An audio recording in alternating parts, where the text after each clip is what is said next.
Korean or Italian food. Okay. I will say Korean food is incredible. There are some restaurants here in New York and just all throughout America that are absolutely incredible.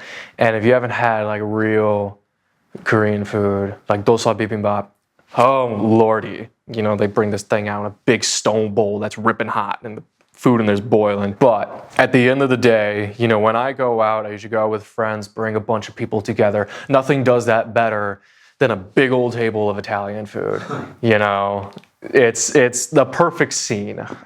So I would have to say Italian food on that one. What's a stereotype about classical musicians that's true and you hate to admit it? They're all perfectionists. It is actually, it's remarkable the standard that they work at. And it's something that I admire and respect quite a lot until you have to actually work with them. Because then it's like nothing is ever there. And sometimes you can't even hear what they're hearing. Their ears are at a completely different level. So yeah, I'd say, man, they are, all of them, extreme perfectionists. Like you don't know perfectionism until you have to work with one of those cats. What's the best college course you've taken? Ooh, painting's great. As a creative, it's great to challenge yourself in a medium that you don't know. I haven't touched paint in a decade, so I can safely say I do not know how to paint. I am not good at painting, but it's a really great challenge because there is technique to it, but there's also imagination that's involved. But aside from that, there was also another class called Strategic Music and Branding that's all about brand partnerships and branding. I was taught by Marcy Allen, who really was, and I think still is, one of the best professors I've ever had. She's someone I really look up to and admire immensely. I mean, this is someone that almost every big A-list artist partnership you can imagine she had a hand in. So she starts talking about stuff, and I was like, wait, she did that? So I'd have to say it was both of those classes that really have made my experience worthwhile academically. What's a side of TikTok you always end up on? Well, really funny thing. As much as I do post on TikTok, not as often as I'd like, as much as I should, but I do post on it. Aside from that, I do not touch TikTok at all. I don't know what side of TikTok I'm on. I'm not on a side. I go on there to draft my posts, send them out, see ya.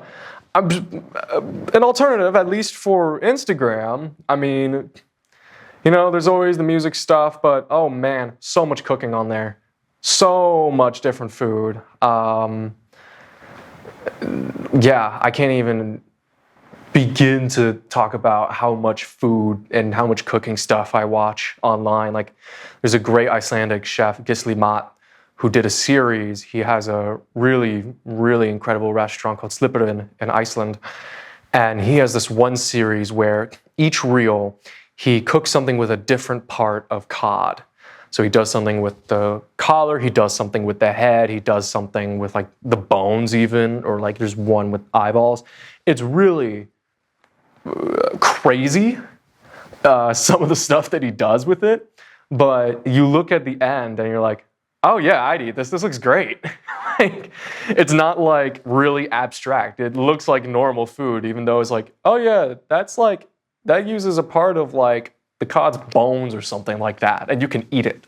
But yeah, so no TikTok, just Instagram, but man, a whole lot of food. What does your dream music career look like? Oh gosh, I mean, I would love to produce, perform, and just write all the stuff that I love and care about in a sustainable way. I don't care too much for a giant house.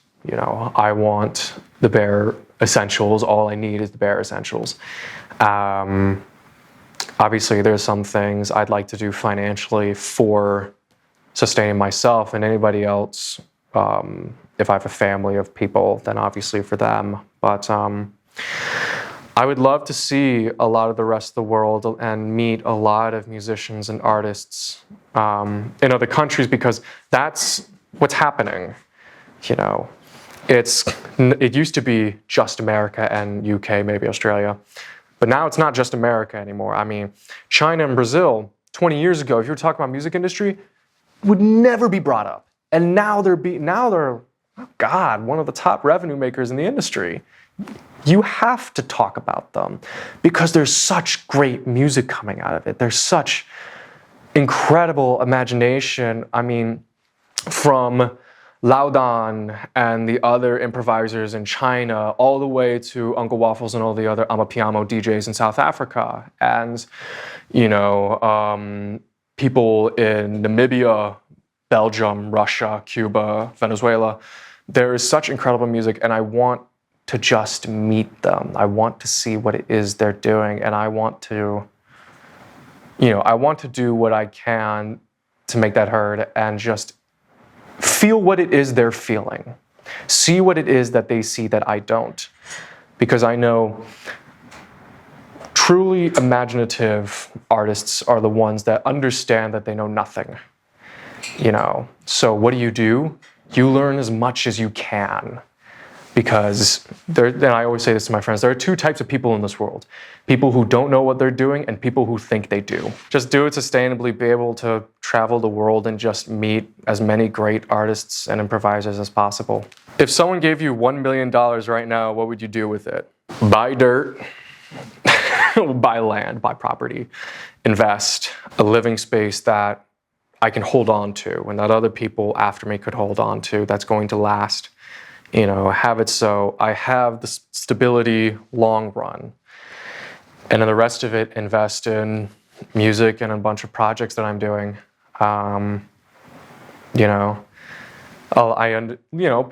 met some people who was like, oh, just travel the world. I was like, that's great, but what if I can spread all this really incredible music, meet other great musicians, and travel the world at the same time? You hit two birds with one stone. So I'd say, get the property and the investments going, get all the financial stability and longevity going, and then the rest of it just go. Who's your biggest music inspiration? I'd say for improvising. Shockingly, it's not pianists. I don't listen to many pianists for improvising because that's just not how I got into it. I got into it through saxophonists. A great saxophonist, Peter Brutzman, who passed away last year, Pharoah Sanders, who passed away 2 years ago. Those two are just absolutely incredible. Kamasi Washington, who's a modern guy who's great. For improvising, I always looked at those three guys. For writing, I love Ethel Cain, Billie Eilish. They just do pop lyrics in such a really great and concise and a modern way that's not tacky. Then I also love poets like Amy Lowell, Sylvia Plath, Ted Hughes. I love them. And then for singing, I've recently gotten into Deftones, actually. I love Chino Moreno's voice. I also love their writing as well, and I love the honesty in Deftones' music. And I want to try to figure out a way of bringing in Chino's singing and Chino's honesty into the way that I sing. So a bunch of other random people, and in inspiration, I look up to Dennis Rodman all the time. This is someone who embodies individualism. Imagine the first guy in the NBA who's doing all these tattoos, all these piercings, you're dyeing your hair, you're wearing clothes that men usually wouldn't wear in 30 years ago now. And someone who's really beat the odds.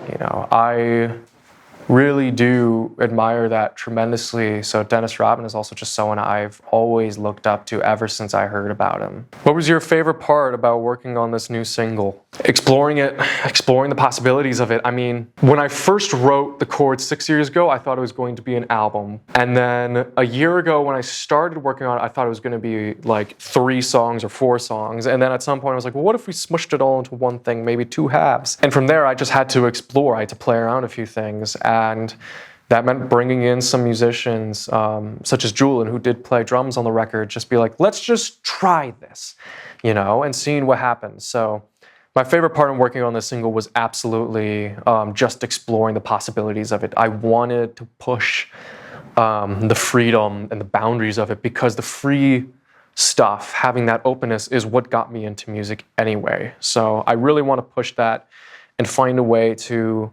retain its honesty while also making it accessible, just because sometimes it just sounds like noise to people, but it could be more than just noise. So next question. Oh, that looks like that might be it. Thank you.